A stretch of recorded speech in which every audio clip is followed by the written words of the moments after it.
Hello, everyone. My name is Fredrik. I am a philosopher at Østfold University College. I also have a small position teaching business ethics at NMBU, and I've also worked together and co-written some papers with Rani and Elena, who are organizing this conference. So first, thanks for having me. And I want to say something about social media and censorship and tensions over social sustainability. The general structure will be that I'll first say something about how I understand philosophical bias in this setting. And I'll say something about censorship, negative rights, and no platforming. And I'll use the example of Alex Jones and Infowars and how these have been treated by social media, and then I'll say something about the business ethical considerations that underlie the types of decisions that are made in social media businesses, and then something about business decisions more in general. Okay, so I'll start with the philosophical bias and how I understand it in this setting. So there are basic assumptions in decision making. So what's my purpose here? Who do I serve? How will my actions influence my business? How will my actions influence society? Do I care about that? What is a good result in terms of social sustainability? So how do I make sure, for example, that the impact I have on society is the type of impact I want to have on society? Okay, so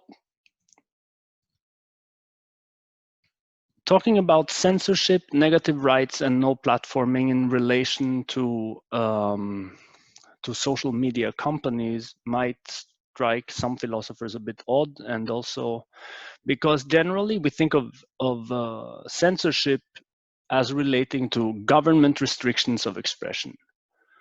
So typically a government might restrict your ability to express yourself in terms of sexually explicit content. There are blasphemy laws. You cannot make threats. You cannot be, in some countries at least, you're not allowed to be very racist. You cannot incite a riot and so on. So there are certain expressions that you cannot make and that the government prohibits you from making. So either they can try to stop you from making the statements or doing your acts to begin with, or they might sanction you if you do them. So they'll put you in jail if you post sexually explicit content, for example. And the idea of censorship clearly conflicts with the idea of freedom of expression, so, or free speech laws and ideas. So because the idea here is that if you censor something, you're saying that there are some things that you cannot say and there are some things that you cannot do. And the idea of a fully free expression is that there are no such things. Yeah. So, of course, the balance between censorship and freedom of expression, it varies from country to country. So the American free speech laws are much more liberal than the Norwegian one, for example. So we tend to, typically we think of freedom of expression as a negative right. So it is a right to the freedom from government censorship. And it does not imply that you have the freedom to get your ideas published or debated. Like, the government might not like refuse you to express some crazy idea you have about the moon being made of cheese or something like that, but also the newspaper is not in any way obliged to publish those ideas. So that's a different thing. And so a company that offers platforms of expression, such as social media companies, they can set their own standards of conduct, and they can decide basically a much more narrow line of what can and cannot be said. Now, the idea of no platforming has come up recently. It's an old idea already from the 70s, but it's come back recently. And it refers to an effort to deny a person or an ideology or a set of ideas access to certain platforms. So we've seen this for university talks, for academic journals, for newspapers, and also for social media platforms. Famously, for instance, there was a case where a paper was published in Third World Quarterly, I think 3 years ago maybe, where the editor of that journal received death threats, and they removed that paper. So that is a way to just say that some ideas cannot be expressed. That paper was explicitly arguing for colonization and saying that, yeah, the colonies were a good idea, basically.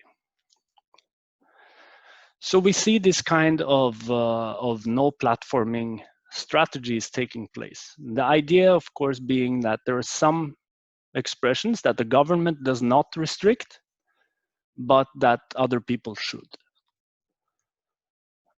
Okay, so I want to use an example. It's a rather weird example, but it's an example I find interesting, and that also opens up what I think are some interesting and some actually difficult questions to answer. So there's this guy, Alex Jones, who has a website called Infowars that has a very particular history with the big social media giants. So, okay, so Alex Jones, that's this guy, and his website, Infowars.com. And he is, I've always looked at Alex Jones as the kind of, world wrestling entertainment version of the news.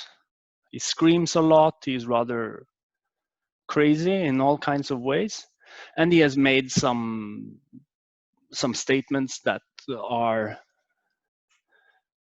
I don't even know how to explain those statements. Like, he was claiming that the Sandy Hook school shooting was a hoax. He has wild conspiracy theories.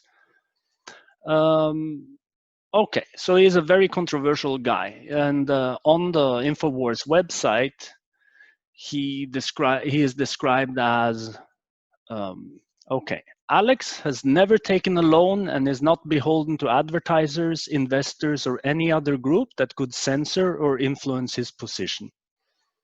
The listeners and viewers are Alex's partners, and he has vowed to honor their trust and always remain truly independent.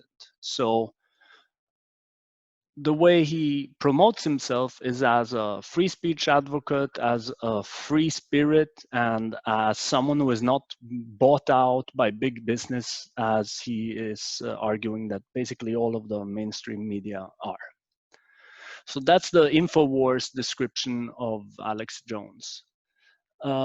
The Southern Poverty Law Center's description of Alex Jones is that Alex Jones is almost certainly the most prolific conspiracy theorist in contemporary America.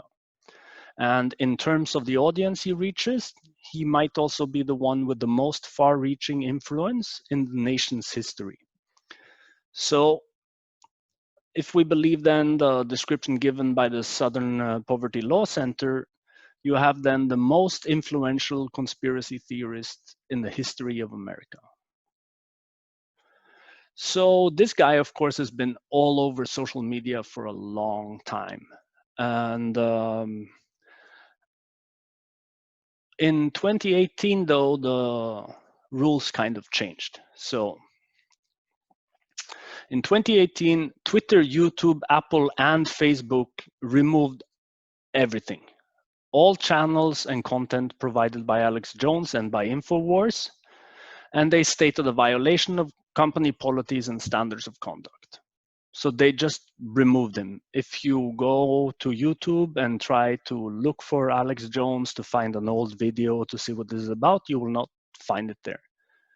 You will find a news report about Infowars maybe, or about Alex Jones maybe, but his channels are it's all gone. And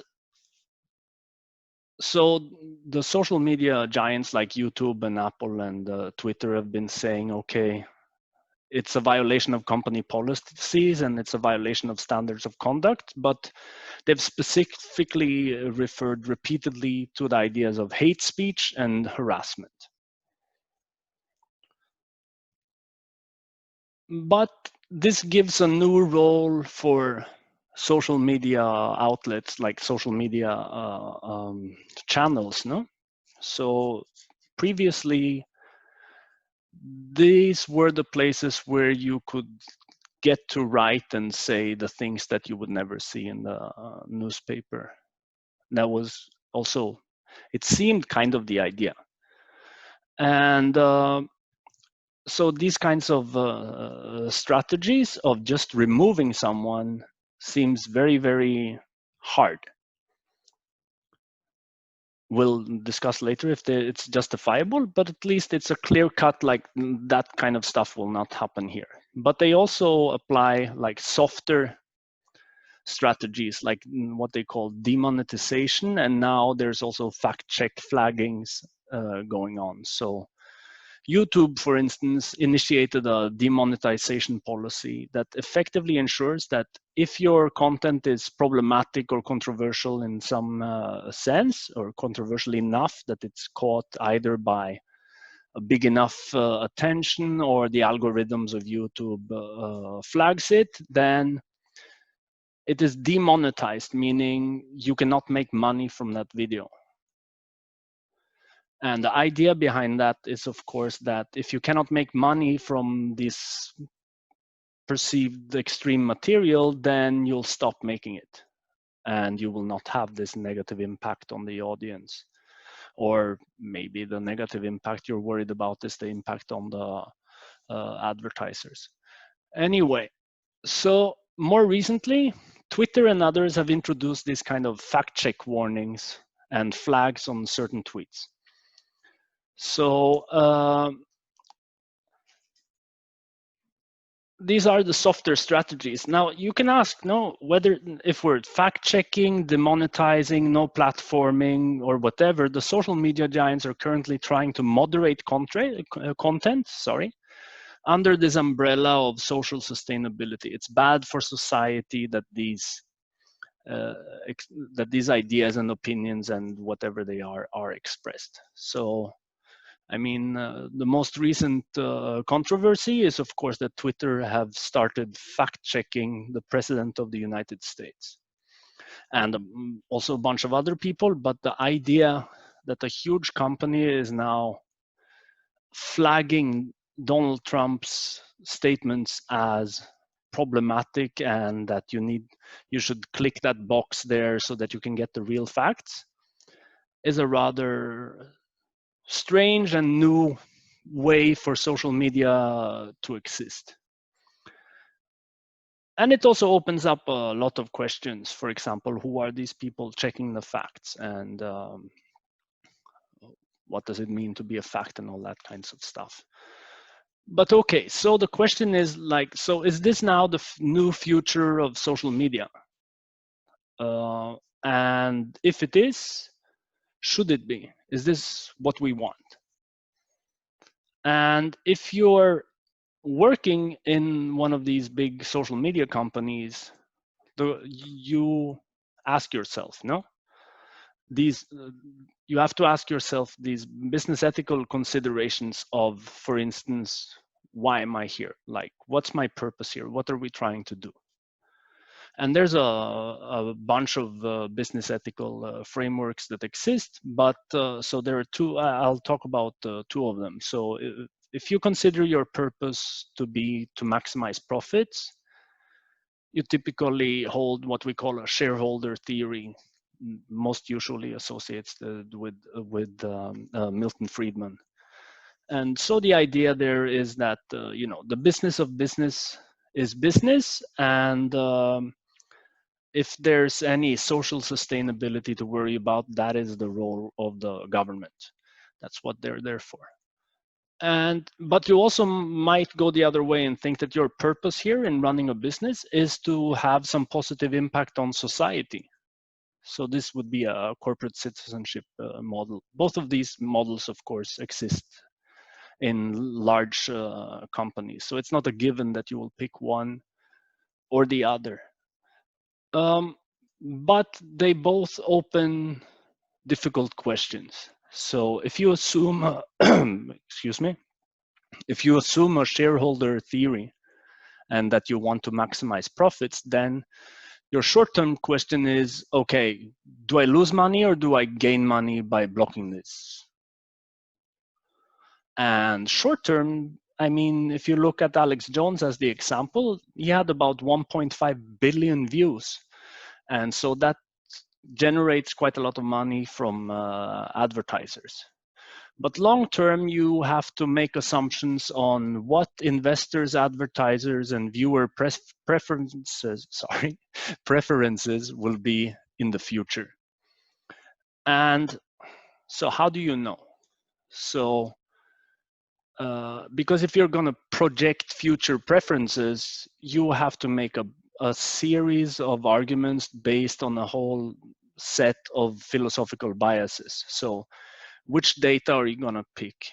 Can we generalize from these data? Can you do something in one country and see if it will work in another? Can you generalize from the past to the future in a kind of inductive way? And in which cases can you not? So will there be a radical societal change? If it will be, then there's good reason to think you cannot predict the future very well. So even if you assume this shareholder theory and you want to just maximize profits, there's a whole range of issues here that are by no means clear, and they rely on also some of the philosophical biases you have on how you where you think the world is and where you think it's going. And if you assume a corporate citizenship position where your idea is that you want to positively impact society, then you have to ask, okay, so what's a positive impact then? So is it good if we protect the public from perceived evils? Is that a good thing? Is that something we should do?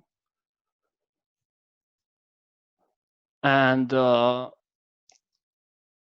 a more consequentialist question is, so if you apply these strategies, so demonetization, fact-checking, and no platforming, will these things actually relax or will they increase tension?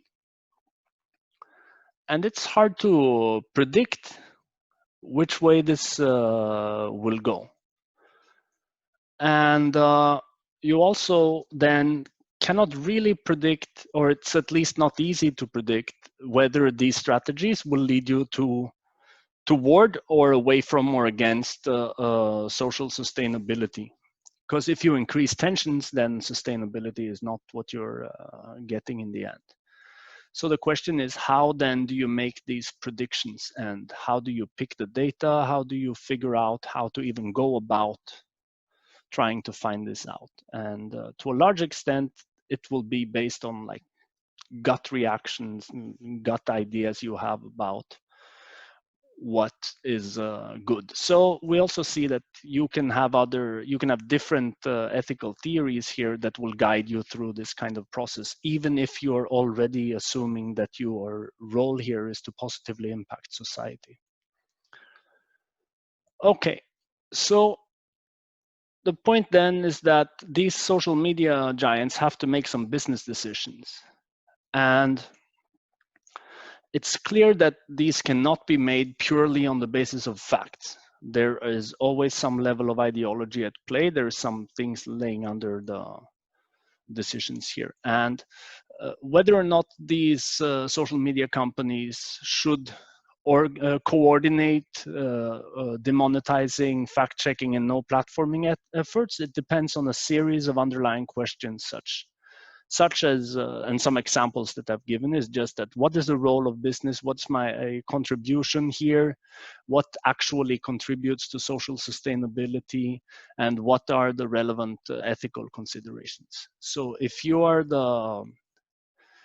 if you're Jack Dorsey, the head of Twitter at the moment, you're probably asking yourself all of these questions and having a rather hard time of it.